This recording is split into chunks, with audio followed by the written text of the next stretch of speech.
Hello again, everybody. This is the second video of our course.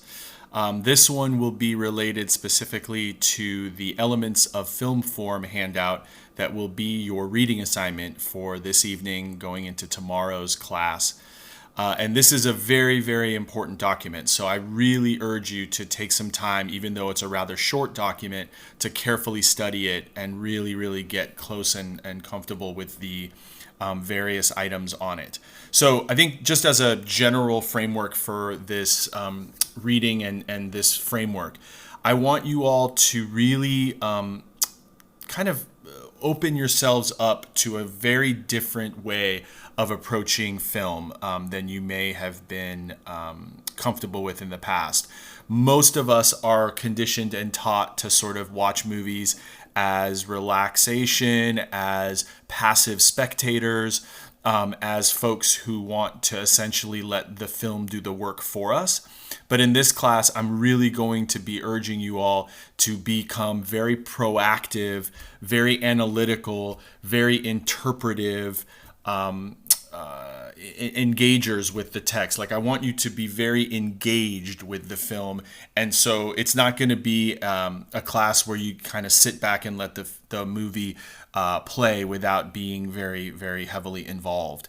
And to that effect, I think it's important that you start practicing taking notes, and that's going to be something you're going to be doing while you're watching movies, but it's also going to be something you're going to be doing while watching these YouTube videos. So if you have not already done so, pause the video and get out a sheet of paper and a pen or pencil, or open up a file that you're going to be using to take notes with, because this is going to be important.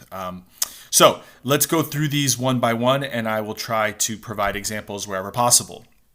So with literary design, what I want to make sure is clear is that we are not talking in literary design about just the simple plot summary of the film, or even just basic summaries of particular scenes or dialogue. This is a much deeper analysis of the writing in a movie. Literary design is where you are thinking about the screenwriter as essentially a novelist or a playwright or a poet, and you're really wanting to dissect what are the various literary devices that they are using to really bring the action that's on the page to life, like really kind of make it more meaningful, more significant, more impactful.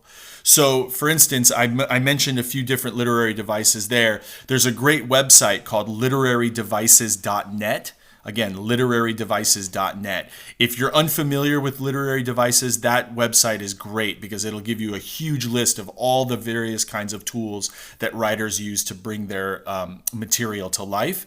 So you want to pay attention to those. You want to pay attention to all sorts of hidden, maybe subtext-based meanings of certain lines. And you also want to pay attention to what are the specific conventions of a particular genre. If a movie is, for example, a Western, I don't think we're watching any Westerns in this class, but if you were watching a Western, you would be looking for certain cues in the script that would lead you to recognize that you're watching a Western.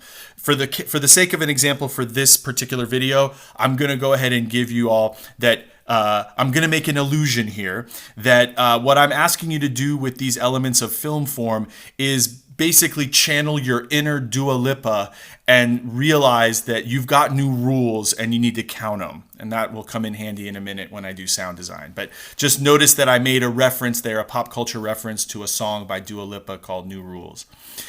Moving on to visual design. What you're looking for, like if you were to look in this frame of the shot of me talking on YouTube right now, what you would be looking for are all the various cues that would lead you to understand a deeper meaning of what's going on in this scene just from an image standpoint. So you would see, for example, that I'm wearing black, which is meant to sort of not highlight what my clothing is, but rather highlight my mouth or my face, which is doing the talking. You would look in the background and you'd see the water bottle, which is kind of, I guess, maybe a way of thinking of me as sporty. You would see the boombox behind me, which will come in handy in a minute. You'd see the lighting in my apartment and various other kind of aspects. So you'd look at the scene in general. You'd look at color scheme. You'd look at props, the costuming, all of the various components that make up what's inside the frame of a given shot. That's what you're looking for a visual design element. Think of it as almost like if you were watching a play, what does the set look like and what is the stage? How is everything staged on that set? Moving into cinematography, this is kind of more interesting because this is where we're not looking at what's in the shot, but you're almost thinking behind the shot at what the camera itself is doing. So the question you should always ask yourself when you're thinking of cinematography is, what is the camera doing? How is it positioned? So in this case, my camera is set up with you all in a sort of direct line so that you're almost like I'm talking to you across the table from me. But if I were to, for example, move the camera up this way, that would create a very different effect of you all looking up at me. Or the opposite, if you were to get a camera angle like this, you would be very clearly looking down upon me. So you want to look at the angle and the positioning of it. You also want to look at sort of the range of it. I am relatively close up into this frame, so the camera is obviously positioned to get a relative close-up of me. But if the camera were, for example, to do a much wider shot, right? Notice how much further away I am and how much more of the background you get from that. And you would also look at, for example, if the camera does an even wider shot, a like room full shot or even larger outside shot, which is called a landscape shot, that will give you a much different sense of the scale of a particular scene. You should also pay attention to what the camera is doing as far as movement. So if, for example, the camera just decides to pan the person talking, that's me right now. Sorry for anybody that has motion sickness. This is what's called a panning shot. If I were to get up and move, then and the camera followed me as I moved, this is what's called a tracking shot. So notice that the camera is tracking with me. It's not panning me, it is tracking with me. And then, of course, if the camera starts to do a little bit of this tilting action, that's tilting. So just pay attention to what the camera does, and that's cinematography. I hope I've given some of those examples at this point of what the various kinds are. Looking at editing. Editing is going to be the one that I think throughout the semester I'm going to keep pushing you all on, because it's real easy to kind of fall asleep and not recognize how important editing is. But editing is crucial to understanding a movie. It is basically how the various shots are sequenced and cut across the entirety of a film. So you want to be looking at, for instance, what is the order in which shots are put together in a movie.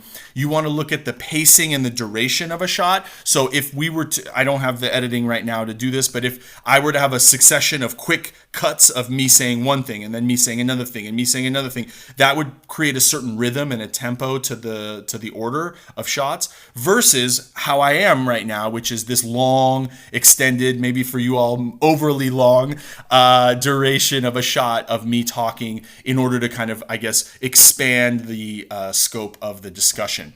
And then also pay attention to some of the really interesting things that editing can do. For instance, if there was a shot that ended with like a floor, like a napkin like this with like flower patterns, and then the very next shot that you cut to is of flowers, that's what's called a graphic relation between different shots. So the graphic or the image of flowers was what was the logic behind the connection between two shots. You might also find what's called an establishing shot. An establishing shot is where, let's say, you get the outside of a building and then you get a cut right to the inside of the building, which is where the scene is taking place. So you're getting both the kind of establishment of the larger kind of picture and then the much more specific layout indoors.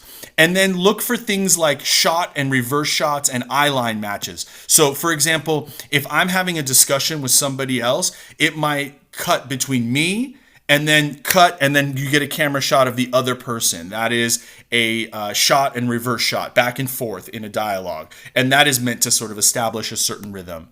And then last but not least, you might also have eye line matches where you get a shot from the perspective of the person. So if we were to cut right now and go from me talking to you all to me looking out at my apartment like this, that would be what's called an eye line match, which would be going from filming at me to what I'm seeing through my eye line. So that's the eye line match. So editing, I'm going to be pushing you all on this all semester long. It's really tough, but it's going to be something that we need to pay attention to. Last but certainly not least, audio components. So the key is to, first of all, notice when is the audio in a given scene diegetic or non-diegetic. So if I was really high budget and I was, for example, capable of doing some editing on top of this and layering on, you would probably hear right now some acoustic guitar and you'd think, oh, wow, that's an interesting score. It's kind of sad sounding, melancholy. Wow, this class is a real bummer, huh? And you would sort of think about what is that music that is coming from outside of the entire scene that was layered on by the composer after the film was completed. What's that meant to sort of signify? Versus, let's say we wanted to do a much more clearly diegetic form of music, which would be literally me going to my boombox and wait for it.